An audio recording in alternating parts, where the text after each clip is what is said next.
when it comes to these dry bones, you see these, they are dry. He said, but now that they're dry, he said, now prophesy to them. Talk to the bones.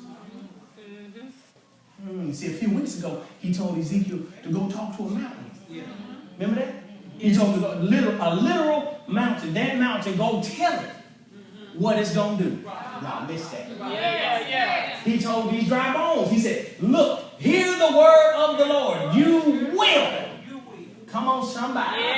In other words, he said, you don't have a choice. Because the word, that's why I said, you got to talk to your kids. You will be better than what I was. You will finish high school.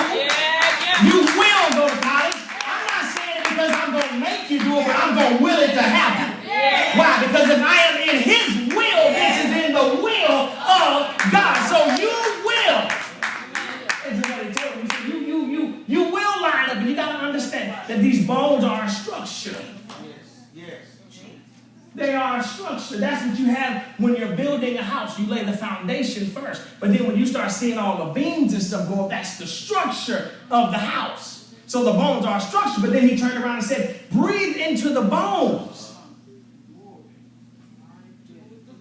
Breath is the Holy Spirit. Put the Holy Spirit into the structure. The foundation should have the Holy Spirit. Now I begin to wonder, look at the bones. What's in the center of the bones? What feeds the bones? Marrow. Marrow comes from what? Ain't that blood?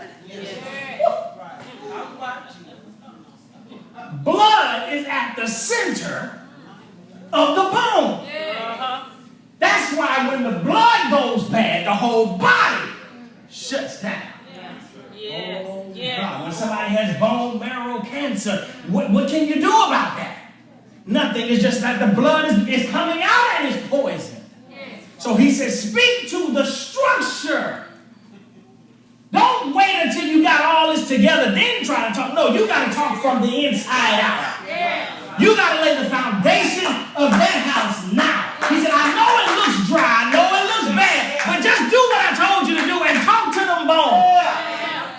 You might look foolish, but I'm going to show somebody who I am. And he told him, he said, you will connect. Big toe. You supposed to be over there by that middle toe, that long one. Pinky toe, you supposed to be right there.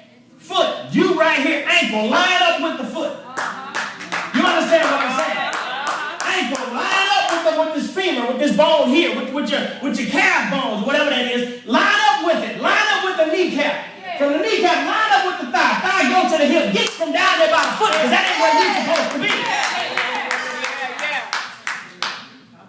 So the bones lined up and they connected. Oh God, now the spirit was in the bones. And you got a bunch of people standing out there. They got the spirit in them because it's in their bones. But they just didn't know what to do with it. Now they got flesh all over them. And then he told them, he said, now speak and breathe the Holy Spirit over the flesh. So now what happens on the outside is lining up what's happening on the inside. Now we can be supernatural because we're not a chameleon anymore. I am who I am because I love from the inside out. Glory. So now he told him, this is how we're supposed to line up. You went into a desolate situation where everybody else had walked over this valley of dry bones. They walked over it and said it wouldn't work because of what it looked like. But because you are supernatural, glory, because you have all power and authority, you say what God said when God told you to say it. You sat there and you spoke what God said. And this is the part that we miss. The only thing that God told Ezekiel to do was to speak words. That's it. Amen. Amen. Words are. Talk, say it again. You've been doing it long enough. What? Seeds. Words are seeds. And if planted into the right ground, it will yield fruit.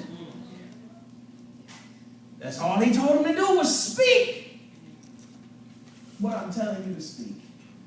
Go to the impossible places where people said nothing could happen and said that you couldn't work.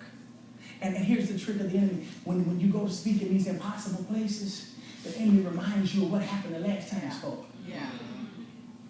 Reminds you how bad it happened for your auntie and uncle. Reminds you how bad it happened then. And you go into it defeated and I already know what they're going to say. Well, if you already know what they're going to say, just go sit down somewhere.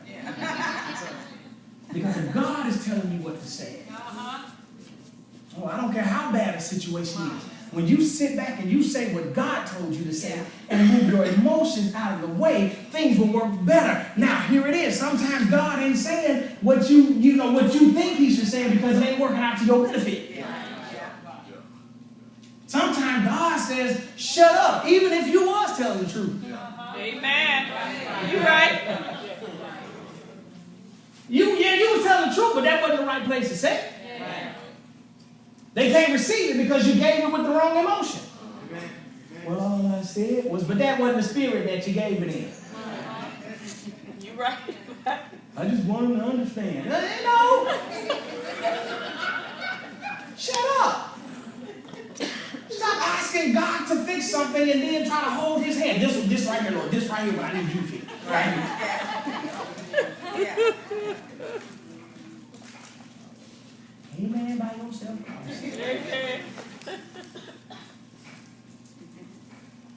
Why are you dead?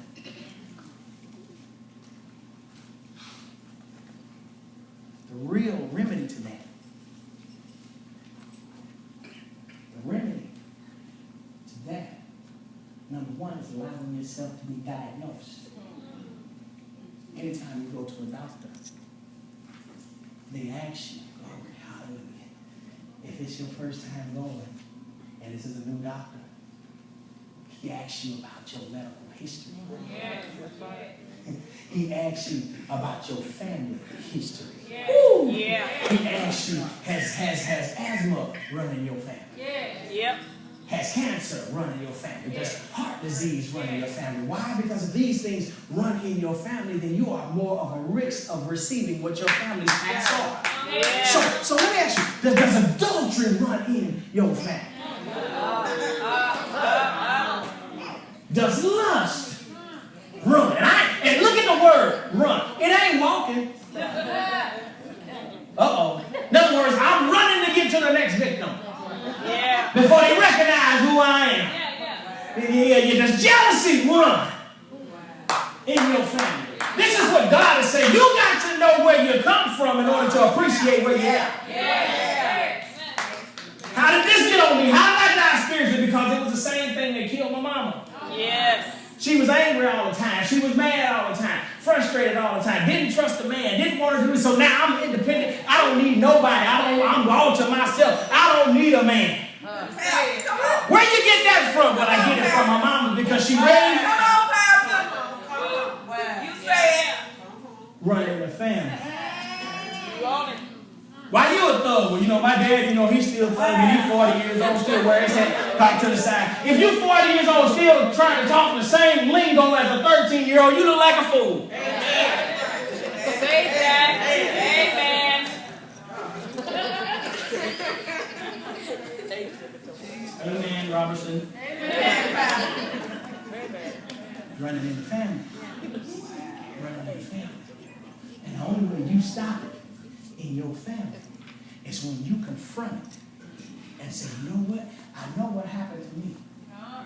I know where it came from. I know there was God have mercy, this may hurt somebody. I know there was a pedophile in my family. And because he did this to my cousin, to my sister, we don't want to disgrace the family name, so we just don't say nothing about it. We done lied about it so much, I forgot it even happened. And I'm wondering why I'm promiscuous and want to sleep with everybody. I'm wondering why I think love is wrapped up in my sex. I'm wondering why. Why? Because there's something that's been covered up. And you got to understand, when it comes to things like that, when you try to give sex as a form of love, that means you simply do not love yourself. Because how has that worked for you?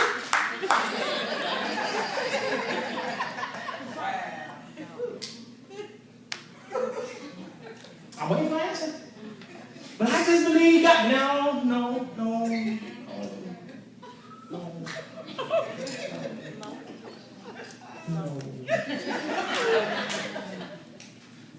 No, that's not God. That's not God. That's not God. That's not God. So you gotta look and say, I'm spiritually natural. I'm not supernatural because of what I refuse to confront in my life. So when I refuse to confront it, it feels like it belongs here. It's got a place. It belongs here. It belongs here because I refuse to confront it. The only way your child continues to act crazy when they're little is because if you refuse to confront the action when they're young, by the time you decide to confront it, that baby's like, well, we've been doing this for years. And you got a problem with it now. Now I don't do it because I want to. I do it now because it's a habit. Yeah. I can't help myself. I guarantee you, when they're 4, 5 years old, when they cut their eyes at you for the first time, you bop. That'll never happen again. She gonna remember it. Last time. I saw it as soon as she started. Let me bring it back. Last time I couldn't see straight for 4 days. Won't do that again. But this is where it gets its seed, is when you have the first time.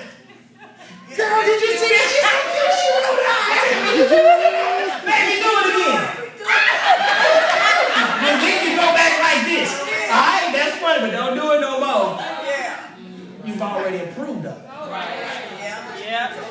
And now, thank you, God. Now the only way they can see you smile is if they're disrespecting you. That's what's in their mind. But if I roll my eyes, and if I do something like this, something like a grown person do, that'll make mama laugh. Mama, look.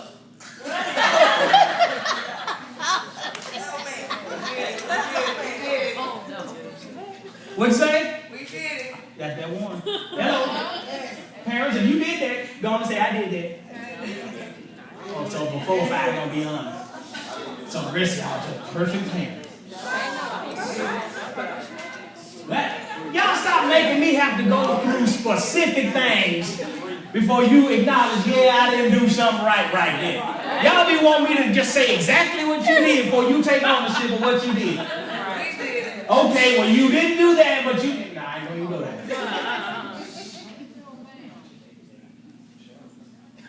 You gotta speak to your situation. But the only way you can speak to your situation is you have to know truthfully what the situation is. If you know it's wrong and you know it's hindering you, he just tapped me with something. Yes.